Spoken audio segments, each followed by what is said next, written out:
大家好，今天接着和大家分享定频空调主板的 CPU 电路。这个 CPU 电路呢，这是一个美的的一个35的定频空调的它的 CPU 电路。在网上查了一次它的资料啊，网上是没有它的资料的。我根据这个实际的电路图啊，总结的它每个角的功能以及角位，供大家参考。就是一个相当于我们人的一个大脑啊，靠它呢发送指令、接收信号，然后呢传递信息。我们第一步呢，就是要了解一下 CPU 工作的三要素。CPU 工作的三要素是什么呢？一个是五伏电源，一角和32角，这是它的五伏电源。第二个呢是它的复位，复位呢是在7角。这个复位它是用了这个几成块进行复位的，复位的电压呢也是5伏，但开机的那一瞬间是一个低电压，然后呢，又上升到一个5伏电压的，这就是它的复位角的一个功能。第三个呢就是4角和5角的这个晶振，它是一个产生时钟信号的振荡器，是每一个 CPU 电路都要必须有的一个元件。CPU 工作的三要素：五伏电压、复位，然后晶振，这是它的三要素。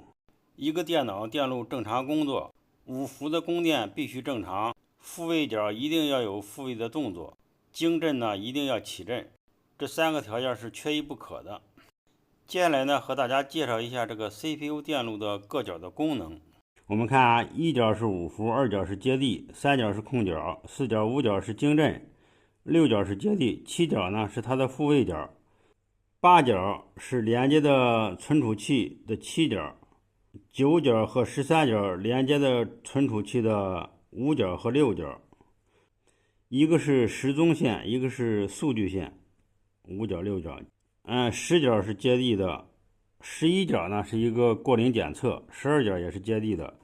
，14、15、16角啊，它是去了一个它的面板的显示电路。17角、18角是接地的，19角是它的电源正5伏，正5伏有1角、19角和32角。这个20角呢是遥控输入端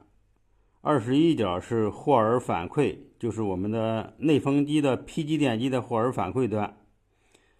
霍尔反馈呢，然后反馈到 CPU 呢会调节电机的转速，使实际转速和这个设定的转速一致。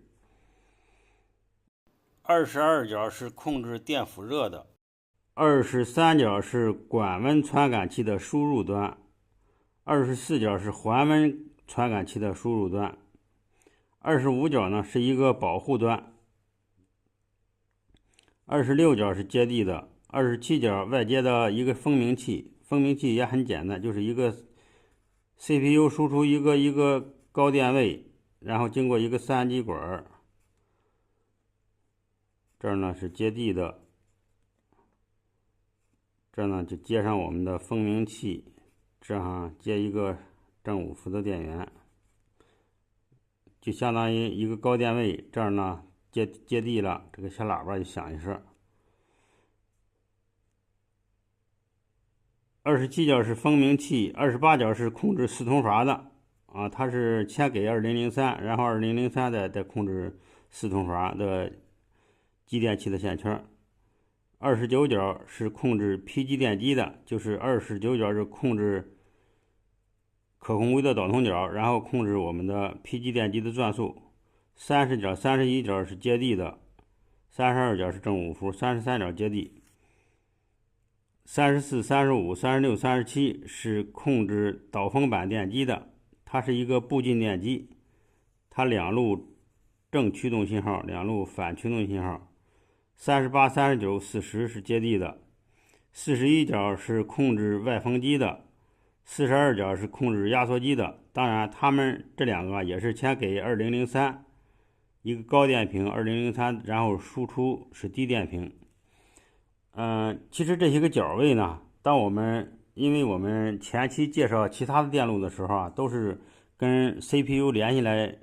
说的这个事儿，所以说我们了解一下它的